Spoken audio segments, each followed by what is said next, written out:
so Leroy on the Dolphins front, we mentioned earlier in the show, they are interviewing the Cowboys coordinators today. They got Dan Quinn and Kellen Moore. They're going to interview them today. And then tomorrow it's Vance Joseph, Cardinals defense coordinator, and then Rams assistant head coach and running back coach Thomas Brown. Now, let's think this out loud. Vance Joseph was the defensive coordinator here. Yes. He was the coordinator of the worst defense in the league. That's right. Got a head coaching job. Well, yeah. Broncos, Got fired from that. You want to bring him back as a head coach? Look, it doesn't tickle my fancy, but they are interviewing him. What do you want me to do?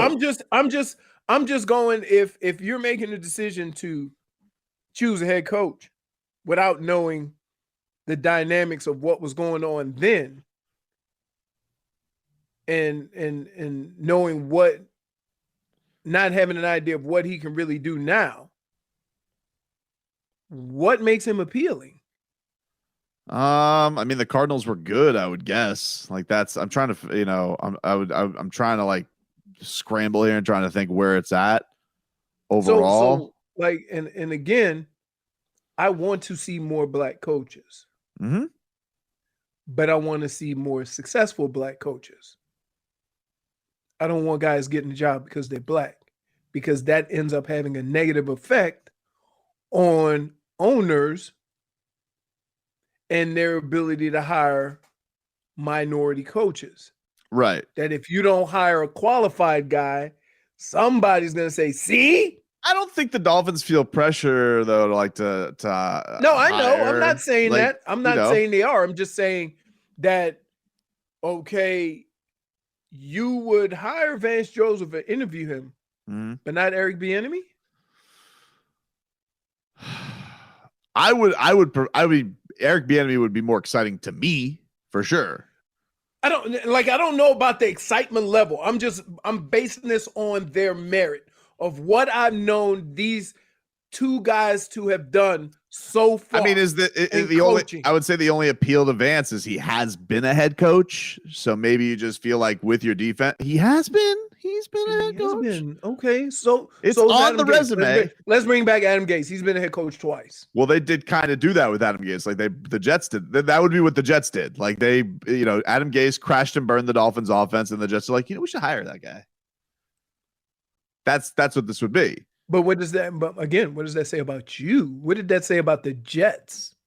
Oh, I mean, he was like their ninth choice, and thankfully his daddy Peyton Manning gave him a little endorsement, and they went with him. But so I don't know. I'm not that excited about it. Listen, I think I picked my guy. All right, and I want Mike McDaniel. All right, I want Slim. All right, I want I read this headline the other day from SB Nation, and it says Mike McDaniel is the football assassin disguised as a hipster. And he's got the silly sauce press conferences. Oh, I would love that so much after years with Flores, You would like that. Yeah. Last time somebody wrote something like that about somebody. Huh? Armando writing that Justin Herbert was the second coming of Ryan Tannehill. Why is that the same? This is great. I mean, when you say a football assassin disguised as a hip, that's a compliment.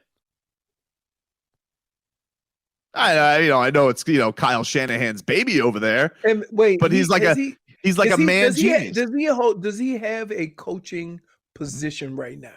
This guy, McDaniel, Is he the offensive coordinator? He is the offensive coordinator, yes. But he doesn't call the plays. No, Shanahan, but he comes up with the run game plan, and he's like a savant that they lean on. So basically, he is a young Philbin. No, because this guy is cool. All right, he's like no. I'm saying no.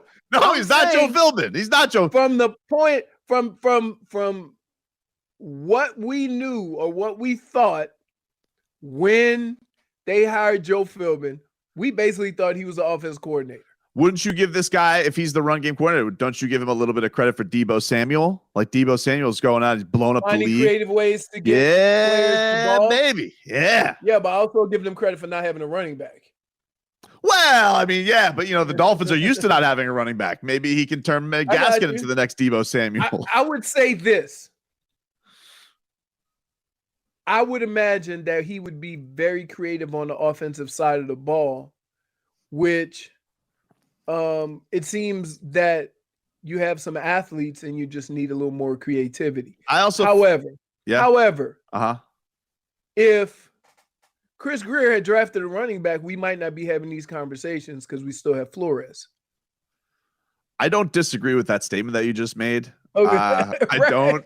Right. So what are we doing? So if the first here's what kills me about things. If the guy comes in, say they hire Mike Daniels, he comes in, he says, "Yeah, we need to get a running back," and they get him a running back. Hmm? Oh, you like what? Well, here's the thing.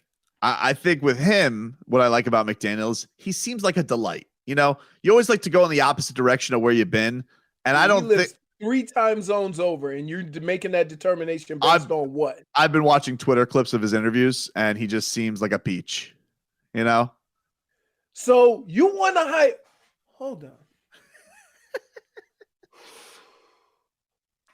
Let me get this straight. I'm gonna collect my thoughts.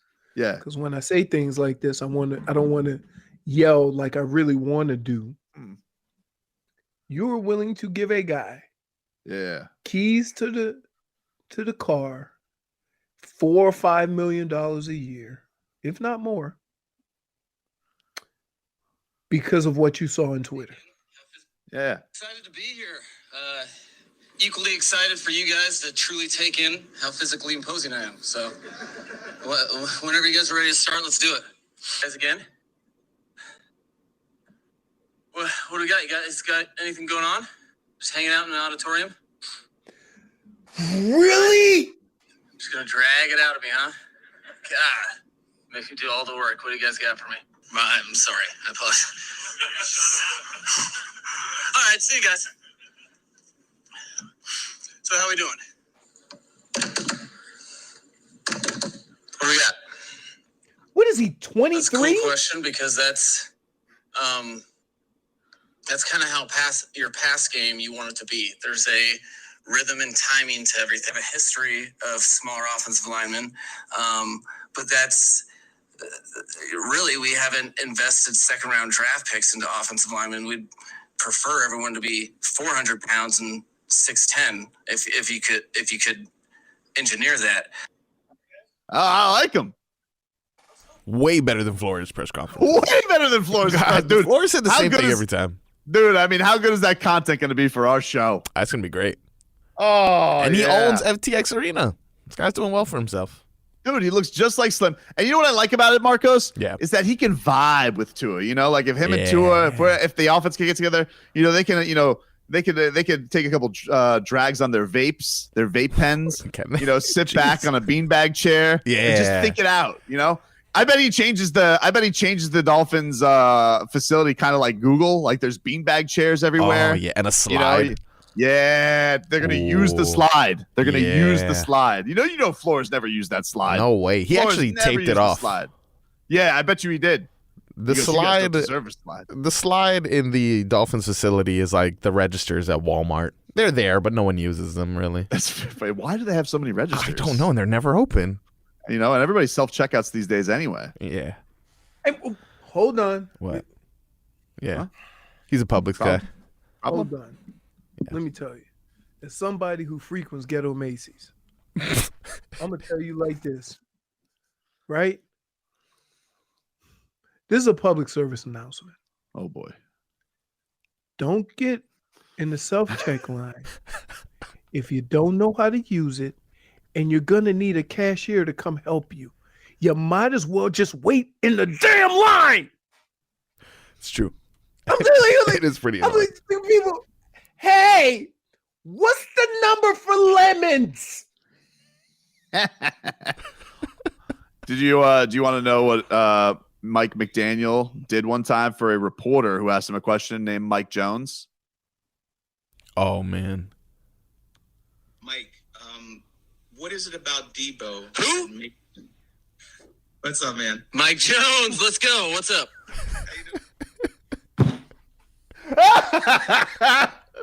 Wait, see, hold on. I want to hire him on the spot. All I'm gonna say is this, clown. Be careful. Why? Because you're gonna end up with that kicker that kicked for one game for Miami. You think he's gonna end up like McKicken? Yeah, McCoachin. They're related. Yeah. Like, come on, man. Somebody, Cap for Life says, I can see McDaniels and Tua skipping practice to go play more golf. I see McDaniels as a froth type of guy. I think he's doing frisbee golf. Frisbee golf. Yeah. Hey, Tua, I got a new putter. He goes, oh, what do you got? Tailor made. He goes, disc made. Let's go, my man. We're gonna. What if he takes Tua out to the froth course? All right, and he teaches him, to clear his mind on deep throws. Froth, frisbee golf. Froth. Oh, nobody. That's what it's called, dude. Why are you getting upset? It's called froth. So he takes Tua out to the froth course, and he's like, imagine getting deep to hole number 15 is you trying to get deep to your receiver. And now all of a sudden, Tua's mind is unlocked. What do you want? Some buttoned up? Why do you picture Tua and the maybe new head coach sitting with their legs crossed, smoking out of a hookah? Right? Hey, Tua, hey, Tua, get over here. It's bubblegum flavor. Hey, can I just tell you, the more we do a show, the more I realize there is no way in hell I would let you near any of my organizations. They'd all be, look, well, first of all, the team would have names all over their uniform. We can fit a patch. We can fit a patch right there. The Dolphins changed their they changed their back at press conference sponsor from Baptist Health to CBD. Yeah. No, I'm telling you, you are definitely Jackie Moon. Tex writes in, Mike McDaniel sounds like he'd hire Ricky Williams as his running backs coach. I can see it. Look, Ricky was a very patient runner. He was. I mean, he's also like an all-world talent, but he was. That too. I think he could coach that up. Another text writes in, can you please tell me why the Dolphins would hire an assistant with no head coaching experience to run the team? Philbin, Gase, and Flores, which I think was the wrong move by the Dolphins, were all promoted assistants to head coach and then were fired.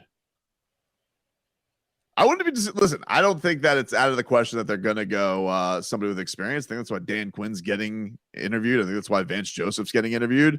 But I think they also, want to find that right fit. And especially, I think the big thing is they want to go with somebody they think is going to believe in Tua Tagovailoa. I think that's pretty clear here, that they want to find somebody that connects with them the right way and makes that work. And at least you have a determination of somebody maybe with a little bit of fresh set of eyes, because feels like Flores was rats off a ship right away. I mean, Even though, do you believe what they say is true, that he wanted Tua? Yes, I do. See, I'm more concerned with this. If there was a conversation beforehand and he said he wanted Justin Herbert and everybody else wanted Tua and they took Tua, okay, I could understand that. That explains everything. But it doesn't explain to me what I'm confused about is if he wanted Tua, the way coaches are tied to their quarterback, why wouldn't he do everything to make it work? I think it seems rather quick to be rats off a ship on a quarterback that you had a role in getting. Here's the thing, though. Here's the thing that I think switches it up. One, I think that it's very clear that Brian Flores is not a patient guy. All right. Guy went through coordinators like he was going through toilet paper, like just rolling through it, dude. the other thing is the Deshaun Watson thing did open up. And if he found out, and it's true that him and Deshaun Watson have been in constant communication, and Deshaun Watson, by all accounts, only wanted to be in Miami, that's kind of strange, right? Like all these opportunities, why was Deshaun Watson so set on Miami?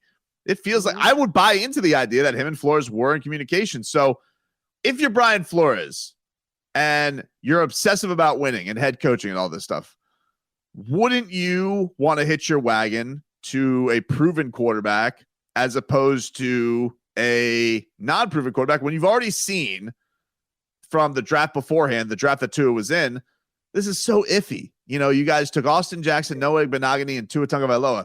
None of them were really sure about. You know, I think Tua is going to be good, but I don't know. Austin Jackson, they already moved positions, and Noah Benogany never plays. So if you were to tell Brian Flores, hey, instead of this whole roulette of the draft thing, I'm going to go get you a guy who led the league in passing who's 25 years old. I think if you're obsessive about winning, you're a coach, you're young in your career, you know, you want to take over the division, you're just seeing what Josh Allen's doing. Yeah, I think that can lead to you being rats off a ship pretty quickly. I think that's where it comes from. And so it's about the options that were out there. It had nothing to do with Tua. I think so. Yeah, I think if there was no Deshaun Watson, I don't think he's as quick to jump off the ship than there is because it was out there. I think because even with this ought to be a lesson to everybody, right? That even with all that Deshaun Watson has going on, they were still clamoring over him. I know. Yeah, I know. And you got to be careful with this, man, because you don't want. Here's what I would say about Brian Flores, which I think he's a good coach. I think, you know, it's something to be said about not only winning 8 of your last 9 games, but have your team still be with it after going 1-7 and still being committed to the cause. Right. That is special in itself. I don't care how short his leash is. I don't care how his temperament is. That is something that, you know, absolutely. He's still getting the guys to play. Look, Leroy, there's a reason every piece of dirt under the sun has come out against the guy. And that's because they needed to explain why they did something that seems so patently stupid. Because it appears they had a good coach. And so that's why you hear all of this stuff coming out, right? Yeah. But they're trying to spin it, and they're trying to get the Dolphin on their side because the national narrative is this was a dumb move. Here, it's like this whole situation is playing out like going to the gym in the beginning of the year, right? You go to the gym, you haven't been in the gym, you get a trainer to work you out, and you're dog tired and you're sore the next day. But you realize it's it's going to make me better. So you go back a couple of days later and you're sore and banged up and you go through it again. You realize that if you want to make a better commitment to your body, you're going to feel some pains. There's going to be some pain. I look at the Dolphins and think, hey, man, like, you haven't been winning. So in order to be in a winning culture, you might feel a pinch. It might feel a bit uncomfortable. It's not going to feel like anything you're accustomed to feeling because you haven't been winning consistently. Right. And from that standpoint, I would have given Brian Flores a longer leash, but with a bunch of conversations so that we're all on the same page. And I would say, look, I realize that this is not the way I would go about it, but you're giving results. And I would like to, see this through. However, there are some things we need to discuss. Well, this is the thing that I think is interesting about it, and I don't know what the facts are on it. I'm just kind of piecing it all together from all the reports. But if they came to him in a way where it was like, hey, we're not going after – we don't know – there's too much stuff with the Deshaun Watson thing. All right, they made their move on trying to see if he could settle stuff. he's going to have to face, see if there's an investigation open up. We're going to know more probably next month, I think. If it doesn't go right, do you believe in Tua? Like, are you gonna commit to trying to win with the guy? And if he gives them a no, like, then they have to make a decision. They're like, all right, well, what do we do if the Deshaun Watson thing doesn't work out and we don't, fork over our future for him? Then, like, do we have a coach who doesn't believe in his number 5 pick? And it seemed pretty clearly yes. So right, but here's the thing. Here's the other thing. If I told you Andy Reid can pick a quarterback in a draft, yep, you would say, I could see it. Guy's been an offensive coordinator, offensive coach, offensive-minded coach. He's done a lot of things with quarterbacks, right? A defensive coordinator is telling me that my quarterback is no good? A guy that's only played in a organization that had one quarterback for 20 plus years. Also remember, like, he is a defensive coordinator, but he also, he's a scout. Like, he did a lot of things in the Patriots organization. Like, he's going to think highly of his opinion on everything. If you're rolling again, let's back this up. He wanted to also. Yes. I don't think he jumps off the Tua ship if he doesn't think he can get Deshaun Watson. If he's not in communication with Deshaun Watson, I don't think he's as crazy to jump off it. And I think that you kind of get yourself into this spot where you're like, come on, he ain't him. I'm like, what am I doing here? One guy wants to be here who I think can truly do it. And the other guy, I really don't think has whether he's right or wrong. I mean, he might be dead wrong on Tua. I'm not saying that he can't be. I'm just trying to mold it from where it seemed like the way he was treating the situation, which was the dude was always lukewarm on Tua. He sat him for Ryan Fitzpatrick. He sat him this year for seemingly speaking out with saying that he was healthier than he was, and then went back to him in the Ravens game anyway. Like, I think that they're at a point where, like, all right, are you gonna have, like, is he gonna have the patience to see it all through? So right, and that's my bigger concern is, like, I don't know if you can be a coach in the NFL and have that level of impatience, especially during a rebuild. I agree. Especially where he's been and what he had to endure the first, 2 or 3 years or 4 years of this process, that he should probably be the one to have the most patience, because he's going to require that when it's time for you to be evaluated. Yeah, well, nobody can have more patience than Chris Greer. He's been here for 20 years. He's seen a lot of the same. They're not on the same wavelength with that. He's Teflon, dude. He's got like a turtle shell of pain.